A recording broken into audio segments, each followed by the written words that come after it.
L'amour de ma vie m'a brisé, mon histoire. J'étais convaincu d'avoir trouvé l'amour de ma vie. Il s'appelait Théo, un homme charmant avec qui j'avais tout de suite senti une connexion particulière.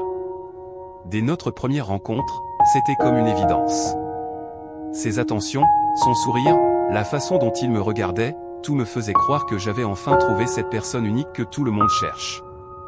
Théo me disait les mots que j'avais toujours rêvé d'entendre, et je m'étais laissé emporter dans ce rêve. Nous vivions des moments magiques, des balades main dans la main, des nuits à parler de tout et de rien, des projets pour l'avenir. Je me voyais déjà construire une vie à ses côtés. Je me sentais invincible, rempli de cette énergie que seul l'amour peut apporter. Mais peu à peu, cette histoire d'amour parfaite se transforma en un cauchemar dont je ne pouvais m'échapper. Au début, ce furent de petites remarques. Théo me disait que je passais trop de temps avec mes amis, que je devrais m'habiller différemment, ou encore que je n'étais pas assez attentionné envers lui. Je n'y prêtais pas trop attention, pensant que c'était le signe qu'il m'aimait et se souciait de moi. Puis, ces remarques devinrent plus fréquentes, plus dures. Il commença à me dire que j'étais égoïste, que je ne comprenais rien à l'amour. J'ai changé pour lui, croyant que si je faisais plus d'efforts, tout irait mieux. Je m'éloignais de mes amis, je modifiais mon apparence, je mettais ses besoins avant les miens. Mais rien ne semblait suffire. Théo continuait à me reprocher des choses, à me faire sentir que je n'étais pas à la hauteur. La situation s'aggrava, et ses critiques se transformèrent en crises de colère.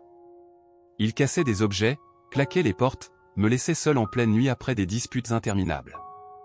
Je pleurais souvent, mais je me persuadais que tout s'arrangerait, que c'était juste une phase. Après tout, il revenait toujours s'excuser, en me disant qu'il m'aimait plus que tout, que sans moi, il n'était rien. Je me sentais prisonnière de cet amour, piégée entre le désir de retrouver l'homme dont j'étais tombée amoureuse et la douleur de ces moments de violence. Mes proches me disaient de partir, de penser à moi, mais je n'y arrivais pas. J'étais trop attachée à nos souvenirs, à l'espoir que tout pourrait redevenir comme avant. La rupture fut brutale.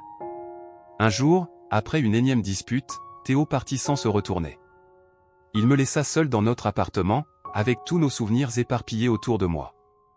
Pendant des semaines, je me suis effondré, convaincu que j'avais tout perdu. Je me sentais brisé, comme si une partie de moi était partie avec lui. Mais un matin, alors que le soleil traversait la fenêtre de ma chambre, j'ai ressenti quelque chose de différent. Une petite étincelle de force que je croyais avoir perdue. J'ai compris que même si Théo avait brisé mon cœur, il ne pouvait pas détruire qui j'étais vraiment. J'ai commencé à sortir à nouveau, à redécouvrir les choses que j'aimais, à passer du temps avec mes amis que j'avais négligés. Ce n'était pas facile, mais jour après jour, je reconstruisais les morceaux de mon cœur. Aujourd'hui, je peux enfin parler de cette histoire avec le recul nécessaire pour comprendre que l'amour ne doit jamais être synonyme de souffrance. Théo m'a brisé, mais il m'a aussi appris la leçon la plus précieuse, l'importance de s'aimer soi-même avant d'aimer quelqu'un d'autre. Leçon morale, aimer ne doit jamais signifier s'oublier. L'amour véritable commence par le respect de soi, et aucune relation ne vaut la peine de sacrifier sa dignité et son bonheur. Parfois, la personne qui nous brise est aussi celle qui nous apprend à nous reconstruire. Pour plus des conseils, abonne-toi.